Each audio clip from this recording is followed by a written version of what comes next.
جس شخصیت کے بارے میں بات کرنا چاہتے ہیں وہ ایک جلیل القدر عالم دین، مجاہد، انقلابی اور اسلامی الہی علوی فکر سے مال و مال تھے، اور ایک عمر زندگی اسلام، ملت، مکتب کی ترویج میں گزارے اور جوانوں کی تربیت میں ید طولہ رکھتے تھے۔ ان کا آئیڈیل شہید صدر مطہری امام خمینی رحمۃ اللہ علیہ جیسے افراد تھے۔ ان کا آئیڈیل تھا، ہمیشہ احساس ذمہ داری کرتے تھے، لوگوں کی تربیت کرنا، خدمت کرنا، معاشرے کے لوگوں کو فکر دینا، خصوصاً جوانوں کی تربیت، یہ ان کا شیوا اور وتیرہ تھا۔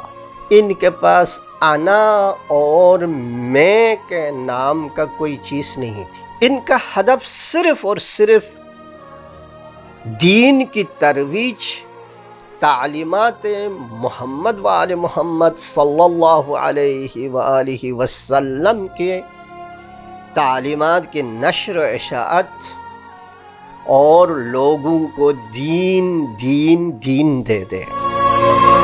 مہندس صابری صاحب سب سے زیادہ طلاب کرام پر تربیتی لحاظ سے ان کے اوپر کام کرنے کی کوشش کرتے تھے، اور آغا دن رات اسی نقطے کو مد نظر رکھتے ہوئے طلاب کے اوپر کام کرتے تھے۔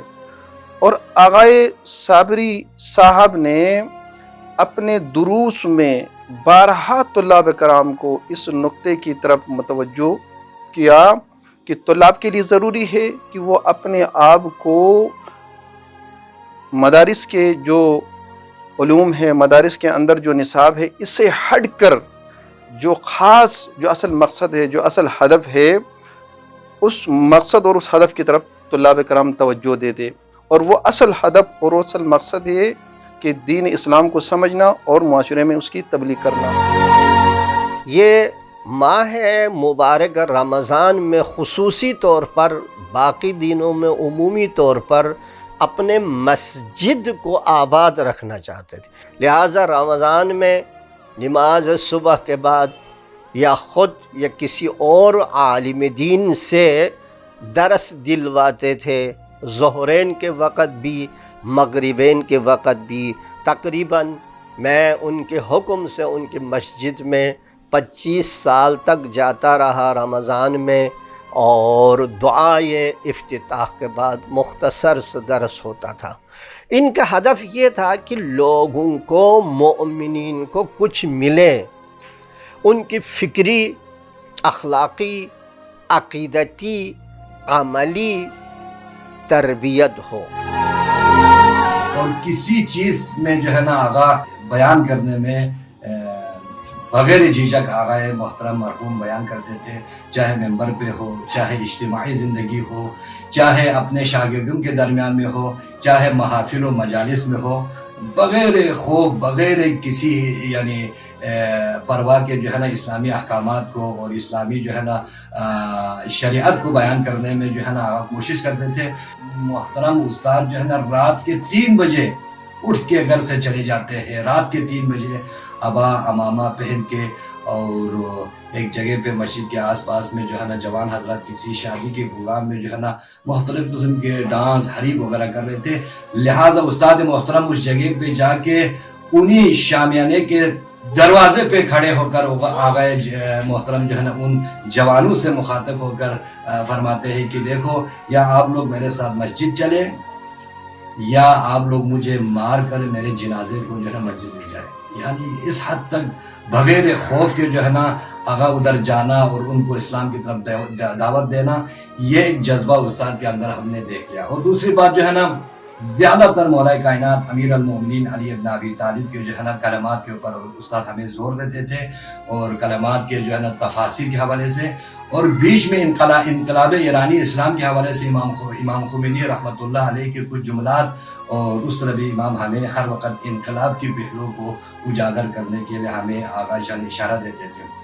اور شفیق استاد انتہائی مہربان استاد. کوئی بھی تلامیذ یعنی اس شاگرد جو ہے نا اگر بیمار ہو تو ایک دن 2 دن تیسرے دن آغا خود اٹھ کے جو ہے نا اس شاگرد کے سرانے آتے تھے اور اعادت کرنے کے بعد کچھ تھوڑی بہت رقم خود شاگرد کے حوالہ نہیں کرتا تھا, اس کے ہاتھ میں نہیں دیتا تھا, بلکہ اس کے سرانے کے نیچے یہ پتہ نہیں چلتا شاگرد کو یہ کس نے رکھا. بعد میں تحقیق کرنے کے بعد پتہ چلا استاد محترم آغا صابری نے جو ہے نا یعنی عادت کرانے کے بعد سرانے کے نیچے رکھ کے جو ہے نا چلے جاتے تھے.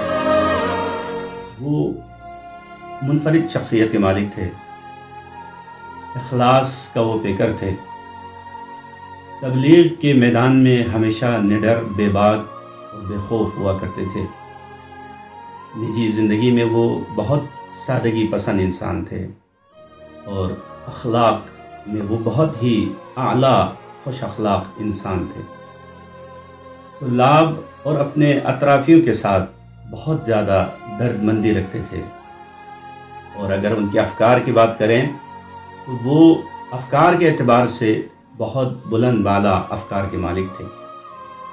اگر معاشرے میں انحرافی افکار اور بدعات کی بات کریں تو وہ بدعتوں اور انحرافی افکار کا ڈٹ کر مقابلہ کیا کرتے تھے, اور ان انحرافی افکار سے معاشرے کو پاک و صاف رکھنے کے لیے وہ ہمیشہ اسلام ناب محمدی اور اسلام کی درست تفسیر کو معاشرے میں ہمیشہ عیاں اور روشن کرنے کے لیے تگدو کیا کرتے تھے. اور اسی ہدف کو حاصل کرنے کے لیے وہ ہمیشہ اپنے طالب علموں کو یہی نصیحت کیا کرتے تھے کہ وہ دین اسلام کے بنیادی منابع کا مطالعہ کریں, قرآن مجید سے تمسک کریں, نہج البلاغہ کا مطالعہ کریں. یعنی اپنی علمیت, اپنی توانائی اور اپنی صلاحیت سے بڑھ کر انہوں نے قوم, ملک, ملت اور دین کی خدمت کی. خداوند عالم ان کی قبر پر ہمیشہ رحمتیں برکتیں نازل فرما. وہ مسجد کو آباد رکھتے تھے مومنین کے لیے, مومنین سے لڑتے تھے مومنین کے لیے. یہ اپنے قبر کا فکر نہیں کرتے تھے. اپنے دنیا میں جو عزت ہے, لوگ عزت دے, ذلیل ہو جائے, عزت دے نہ دے, لوگ ان کے احترام کرے نہ کرے, اس کو نہیں دیکھتے تھے, بلکہ لوگوں کی قبر اور آخرت کو آباد کرنے کے لیے ان سے لڑتے تھے, ان سے اختلاف کرتے تھے. یہ زندہ رہتے تھے اس لیے کہ لوگوں کی آخرت آباد کرے. ایک بہت اہم چیز ہے, یہ بہت انتہائی اہم چیز ہے. ہم میں سے کوئی بھی ہوگا, ہم اپنے لیے کرتے ہیں. مسجد میں لوگوں سے اگر اختلاف ہو گیا, کچھ بھی ہوا, اصل ہدف یہ تھا لوگوں کی عقیدہ اور ایمان محفوظ رہے, لوگوں کی قبر آباد رہے, آخرت آباد رہے, ان کے جنت جو ان کے ہے وہ ان کے ہاتھ سے نہ جائے.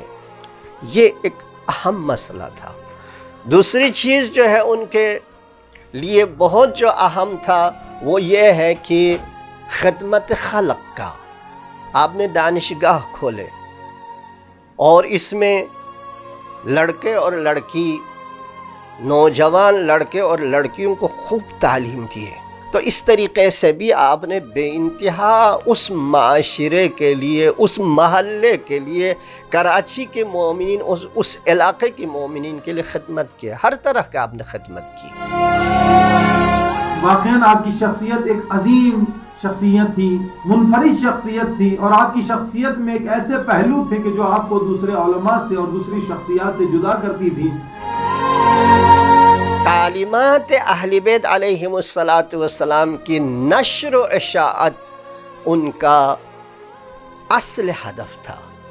اصل ہدف تھا ان کے وجود کا اصل ہدف یہ تھا افکار ائمہ, تعلیمات ائمہ اور ان کی جو فکر سوچ ہے وہ لوگوں تک پہنچا دیں, لوگوں کے فکر کو دینی اور الہی بنائیں. اپنے دوستوں کے ساتھ بھی بہت قریب تھے. بہرحال ان کی زندگی پر برکت, لہٰذا حضور کا یا معصوم کا یہ فرمان العلماء باق ما بقی الدہر شاید ان کے اوپر صدق آئے. اور اذا مات العالم سلم فی الاسلام سلمہ جو ہے ان جیسوں پر اور ان کے اوپر صدق آئے گا۔ آج ہم ایک جلیل القدر عالم نہیں، مربی، مفکر، متدین، خدمت گزار، انسان کو بنانے کی صلاحیت رکھنے والے مربی سے محروم ہو گئے۔ دعا ہے اللہ ان کی درجات کو بلند فرمائیں، ان کے خدمات کو اپنے درگاہ میں شرف قبولیت عنایت فرمائیں، ان کی دوستوں کو، شاگردوں کو مکتب اہل بیت کے نشر و اشاعت میں حصہ ڈالنے کی توفیق عنایت فرمائیں، ان کی مشن، فکر، ہدف کو آگے لے جانے کی توفیق عنایت فرمائے۔ خصوصاً آغا صابری کا ایک اور چیز یہ تھا کہ ہمیشہ امام زمانہ عجل اللہ تعالی فرجہ الشریف کے عشق، آپ کے ساتھ عشق، محبت، ایک ہوتا ہے ہر شیعہ کا، وہ یہ چاہتے تھے کہ امام کی ظہور اور غیبت کے زمانے میں جو ہماری ذمہ داری ہے اس پر عمل ہو۔ بہت محنت کی، بہت کوشش کی، مولا رب العزت ان کے درجات کو بلند فرمائیں اور ان کی تمام دوستوں کو حسین بھائی کی توفیقات میں اضافہ فرمائیں، امام زمانے کے ظہور میں تعجیل فرما۔ والسلام علیکم ورحمۃ اللہ وبرکاتہ۔